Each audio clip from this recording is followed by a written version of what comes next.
आप सभी का आपके अपनी यूट्यूब चैनल पर स्वागत है।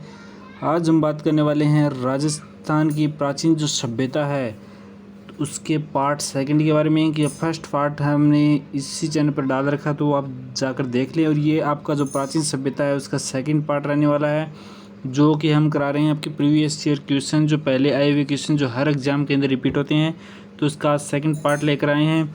तो आज हम बात करेंगे आपकी राजस्थान की जो प्राचीन सभ्यता है उसकी जो पहले आए हुए क्वेश्चन की, जो हर एग्ज़ाम में आपके आते हैं।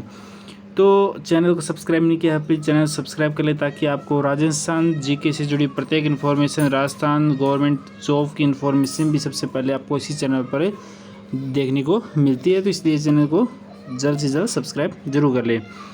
तो फर्स्ट जो आपका जो क्वेश्चन है, आपका जो फर्स्ट जो क्लास थी हमने उसमें आपके 25 क्वेश्चन करा दिए हैं। तो आपका 26 नंबर क्वेश्चन है वो आप देख सकते हैं। 26 नंबर क्वेश्चन है। इसमें आपका पहला क्वेश्चन आपका, कौन सा स्थल के निवासी बर्तन बनाने की कला में दक्ष थे? यानी आहड़ सभ्यता के जो निवासी थे ना, आहड़ सभ्यता के जो निवासी थे वो आपके जो बर्तन बनाने की कला में दक्ष थे। यानी आहड़ सभ्यता के जो निवासी थे वो बर्तन बनाने के अंदर वो आपके दक्ष थे। ठीक है। तो नेक्स्ट क्वेश्चन आपका, आहड़ सभ्यता से प्राप्त मिट्टी के बर्तन किस रंग में रंगे जाते थे? यानी लाल भूरे रंग के अंदर है आपके जो बर्तन थे वो रंगे जाते थे लाल भूरे रंग के अंदर, जो आहड़ सभ्यता के अंदर थे। ठीक है ना। तो आहड़ सभ्यता के बर्तन है वो किस रंग के हुआ करते थे? तो लाल भूरे रंग के वो आहड़ सभ्यता के अंदर बर्तन होते थे।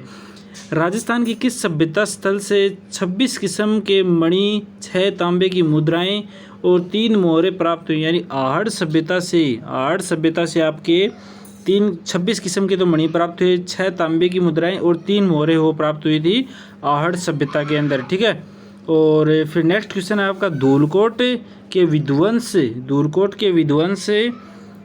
के बाद यहाँ के लोगों ने कौन से नए नगर बसाए? यानी जो धूलकोट के विध्वंस के बाद विध्वंस के जो लोग थे, वो उन्होंने कौन सा नया नगर है वो बसाया था? वो था आपका गिलुंड और भगवानपुर। जो नया नगर है वो उन्होंने धूलकोट के विध्वंस के बाद जो यहाँ के लोगों ने गिलुंड और भगवानपुर नामक वो नगर बसाया था।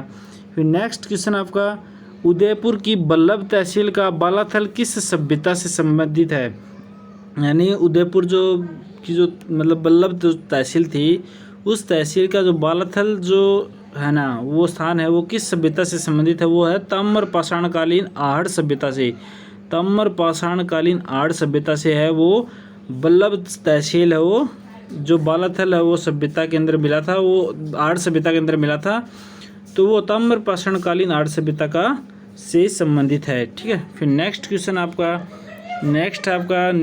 देख सकते हो, 31 नंबर क्वेश्चन आपका, किस सभ्यता से 11 कमरों के एक बड़े भवन एवं दुर्ग का जैसे चिन्ह प्राप्त हुए थे? वो बालाथल से ही प्राप्त हुए थे। ठीक है ना। 11 बड़े कमरे, भवन और दुर्ग जैसे चिन्ह वो प्राप्त हुए थे हमें बालाथल से। ठीक है। फिर नेक्स्ट क्वेश्चन है वो, बालाथल से ताम्र सभ्यता के अलावा और किस सभ्यता के अवशेष मिले? लोहकालीन सभ्यता के। तो बालाथल ताम्र सभ्यता के अलावा और किस सभ्यता के अवशेष मिले थे? लोहकालीन सभ्यता के अवशेष वो प्राप्त हुए थे। लोहा गलाने की भट्टियाँ वो कहाँ से प्राप्त हुई थी? बालाथल से ही लोहा गलाने की भट्टियाँ प्राप्त हुई थी। बेराठ जयपुर के अलावा किस स्थान से बुने हुए वस्त्र के अवशेष प्राप्त हुए थे? तो बालाथल से ही, जो बेराठ जयपुर के अलावा वो आपके बालाथल से वो बुने हुए वस्त्र मिले थे। ठीक है। गणेश्वर सभ्यता के अवशेष कहाँ से प्राप्त हुए थे? आपके सीकर जिले के नीम का थाना तहसील के गणेश्वर नामक स्थान से प्राप्त हुए थे, है ना। तो गणेश्वर सभ्यता वो आपकी नीम का थाना सीकर की है, जिसे ताम्रयुगीन जननी भी कहते हैं। ठीक है। ताम्रयुगीन सभ्यता भी इसको नाम से जाना जाता है, गणेश्वर सभ्यता को। ठीक है। फिर नेक्स्ट क्वेश्चन की बात करें। नेक्स्ट क्वेश्चन आपका, गणेश्वर सभ्यता को और किस नाम से जाना जाता है? ताम्र संचित संस्कृति। तो गणेश्वर सभ्यता को और किस नाम से जाना जाता है? ताम्र संचित संस्कृति के नाम से। ताम्र संचित सभ्यता या ताम्र जो युगीन जननी की सभ्यता भी कहते हैं इसको। ठीक है ना। गणेश्वर सभ्यता को, क्योंकि यहाँ पर तांबे से बनी हुई वस्तुएं वो प्राप्त हुई थी। फिर नेक्स्ट क्वेश्चन आपका 37 नंबर क्वेश्चन है वो, इसमें देख सकते हैं, गणेश्वर से कौन से तांबे का उपकरण है वो पश्चिमी और मध्य एशिया में निर्यात किया जाता था, तो वो दोहरी परतदार जो सिरावली तांबे की पिन थी ना, वो गणेश्वर सभ्यता के अंदर प्राप्त हुई थी, जो कि तांबे का एक उपकरण था जो कि पश्चिम और मध्य एशिया से क्या किया जाता था, निर्यात किया जाता था। ठीक है, दोहरी परतदार सिरावली तांबे की पिन मिली थी गणेश्वर सभ्यता से। फिर नेक्स्ट क्वेश्चन 38 नंबर क्वेश्चन आपका, गणेश्वर सभ्यता से कितने प्रकार की मिट्टी के पात्र प्राप्त हुए थे? 2 प्रकार की मिट्टी के बर्तन आपके गणेश्वर सभ्यता से 2 प्रकार की मिट्टी का बर्तन मिले थे। ठीक है, फिर 39 नंबर जो क्वेश्चन है 39, तो उसके अंदर आपका क्वेश्चन है, लोहाकालीन पुरातात्विक स्थल राजस्थान में कौन कौन से हैं? यानी जहाँ से आपके पुराने तत्व है ना, मतलब पुराने ज़माने के, मतलब कई सालों पुराने वो मिले थे, वो थे बेराट के अंदर मिले थे, सांबर के अंदर, और बागोर और रेड जो सभ्यता आपकी है ना, उससे मतलब आपकी जो लोहकालीन मतलब लोहे की वस्तुएं मिली थी। किस में लोहे की वस्तु मिली थी? बेराट के अंदर, सांबर के अंदर, बागोर और रेड के अंदर वो आपके लोहे से बनी हुई वस्तुएं मिली थी।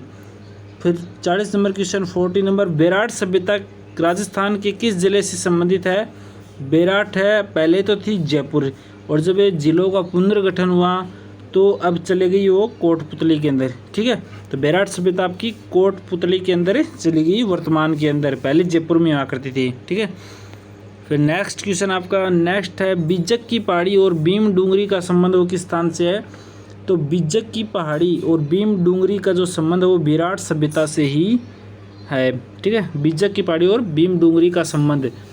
फिर नेक्स्ट क्वेश्चन है वो आपका 42 नंबर क्वेश्चन है आपका, महाभारत काल में बेराट को किस नाम से जाना जाता था? विराटनगर। तो विराटनगर वो पहले बेराट जो सभ्यता जहाँ से प्राप्त हुई थी ना, उस जगह को विराटनगर के नाम से जाना जाता था, तो महाभारत काल के अंदर विराटनगर के नाम से जाना जाता था। नेक्स्ट क्वेश्चन है 43 क्वेश्चन में है, पांडवों ने 1 वर्ष का अज्ञातवास है वो कहाँ बिताया था? विराटनगर के अंदर ही आपका 1 वर्ष का जो अज्ञातवास है वो बिताया था। ठीक है, पांडवों ने 1 वर्ष का अज्ञातवास कहाँ बिताया था? विराटनगर के अंदर मतलब बिताया था। ठीक है ना, तो पांडवों ने 1 वर्ष का अज्ञातवास विराटनगर के अंदर। 44 क्वेश्चन नंबर आपका 44, राजस्थान में मौर्य काल का प्रमुख केंद्र रहा है बेराट। यानी जो बेराट जो सभ्यता जहाँ से प्राप्त हुई है, बेराट है आपका जो कोटपुतली के अंदर आपका, तो वो मतलब मौर्य काल का प्रमुख केंद्र था बेराट राजस्थान के अंदर। ठीक है, तो क्वेश्चन आ जाए कि मौर्य काल का प्रमुख केंद्र कौन सा था राजस्थान के अंदर? तो वो बेराट था, क्योंकि वहाँ से बेराट से ही आपकी जो मौर्य काल था उसके अवशेष प्राप्त हुए हैं, जहाँ से शिलालेख वो प्राप्त हुआ है आपका मौर्य काल का। फिर 45 नंबर क्वेश्चन आपका, किस स्थान से अशोक के भानु शिलालेख व बौद्ध मठ के अवशेष प्राप्त हुए? बेराट से ही प्राप्त हुए थे। कहाँ से प्राप्त हुए थे? क्या प्राप्त हुए थे? बेराट से अशोक के भानु शिलालेख, यानी अशोक के भानु शिलालेख एवं बौद्ध मठ के अवशेष वो प्राप्त हुए थे। यानी मैंने कहा था कि मौर्य काल का राजस्थान में प्रमुख केंद्र था बेराट, तो वहाँ से अशोक के भानु शिलालेख प्राप्त हुए और बौद्ध मठ के भी अवशेष वो प्राप्त हुए थे। ठीक है ना, बेराट से। नेक्स्ट क्वेश्चन आपका नेक्स्ट क्वेश्चन है, देख सकते हैं 46 के अंदर है, राजस्थान की किस सभ्यता स्थल से 1 कमरे और 36 चांदी की मुद्राएं प्राप्त हुई? वो बेराट ही है ना। तो बेराट सभ्यता से क्या प्राप्त हुए? 1 तो कमरा और 36 चांदी की मुद्राएं वो प्राप्त हुई थी बेराट से, बेराट सभ्यता से, या बेराट जो स्थान है कोटपुतली के अंदर। फिर नेक्स्ट क्वेश्चन आपका 47 के अंदर 36 चांदी की मुद्राओं में से कितनी भारतीय यूनानी शासकों की थी? तो 28 मुद्राएं हैं वो भारतीय यूनानी शासकों की थी, है ना। 36 टोटल मुद्राएं हैं वो मिली थी, और जो 36 मुद्राओं में से आपकी जो भारतीय यूनानी जो शासक थे उनकी 28 मुद्राएं थी। ठीक है, तो बाकी की बच गई ना, वो आपके जो अन्य शासक थे उनकी मुद्राएं थी। तो यूनानी शासकों की मुद्राएं कितनी थी? 28 मुद्राएं।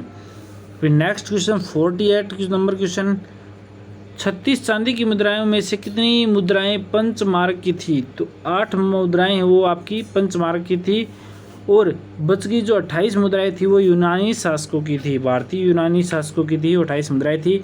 और बच गई जो आपकी 8 मुद्राएं वो क्या थी, पंचमारक की मुद्राएं थी, पंचमारक की, ठीक है। फिर 49 नंबर क्वेश्चन आपका लास्ट क्वेश्चन, कहाँ की खुदाई से स्वास्तिक तथा त्रिरत्न चक्र के चिन्ह आयुक्त अलंकृत घड़े, दीपक, नाचता हुआ पक्षी, ये तो टाइपिंग मिस्टेक है, पत्थर की संदूक, लोहे की कील एवं हाथ से बना हुआ वस्त्र प्राप्त हुआ, वो विराट सभ्यता के अंदर ही प्राप्त हुआ था, ठीक है ना।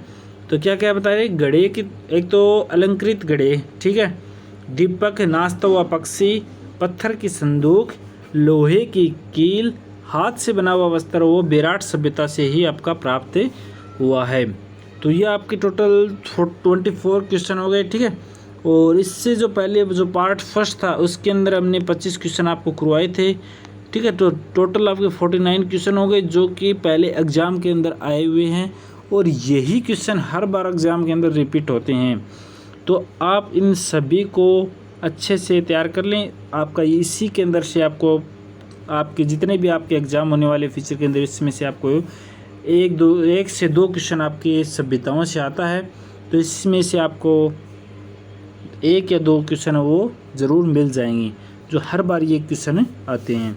अगर वीडियो अच्छा लगा तो इस वीडियो को ज़्यादा से ज़्यादा शेयर करें और इस चैनल को सब्सक्राइब कर लें ताकि आपको राजस्थान से जुड़ी प्रत्येक इन्फॉर्मेशन और अपडेट आपको सबसे पहले बार इसी चैनल पर मिलेगी। और जो नेक्स्ट जो जीके क्लास है वो आपको जल्द वो मिल जाएगी। और कोई कन्फ्यूजन है तो आप हमें कमेंट करके वो पूछ सकते हैं, और हमारी ऑफिशियल पेज को भी ज्वाइन कर सकते हैं जिसकी लिंक आपको डिस्क्रिप्शन में है। थैंक यू एंड जय हिंद।